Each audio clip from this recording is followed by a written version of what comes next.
Hi everyone, welcome back to Storytime. If you're ready, we're going to start right away because it's really hot today. Are you ready, Maurice? What? Am I missing something? Oh, yes. Here you go.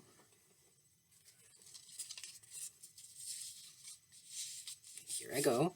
And now we're ready to read our book. Today we're going to read The Tiny King.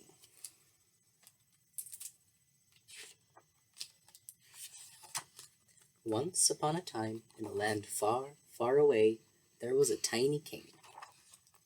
The tiny king lived all alone in a big, big castle. He had an army of big soldiers with long spears and stern faces. Wherever the tiny king went, the soldiers marched behind. Left, right, left, right, left, right. The tiny king ate alone at a big, big table. A huge feast of delicious food was laid out every day. But the tiny king was just one tiny person. He could never finish so much food all by himself. The tiny king had a big white horse, but he was so tiny and the horse was so big that he fell off every time he tried to ride. That happens to me every time I ride a horse too. The tiny king had a big, big bathtub. It even had a water fountain. But splishing and splashing all by himself was never much fun.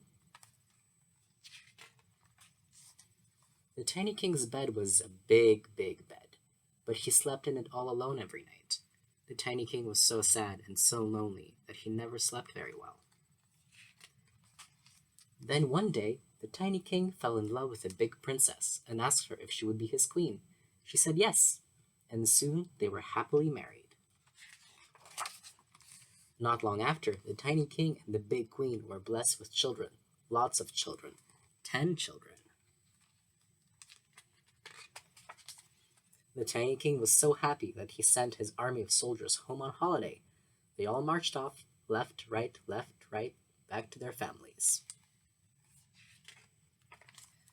Now the tiny king's castle no longer felt so big. The children ran around, laughing and playing all day long. The tiny king and his family gathered round the big table every day. Together, they had no trouble finishing the enormous feast of delicious food. And look, the big white horse pulled the tiny king and the big queen in a carriage, while the children rode on his back. Here they are, on their way to a picnic. Now bath time was a real riot. The tiny king and his family splished and splashed together every day. And what about the tiny king's big, big bed, where he had been so sad and so lonely? Well, when everyone snuggled up side by side, it was just the right size. And yes, with 10 children, that is the perfect size for a bed. And the tiny king slept soundly at last. Look, here he is, fast asleep. Good night, tiny king.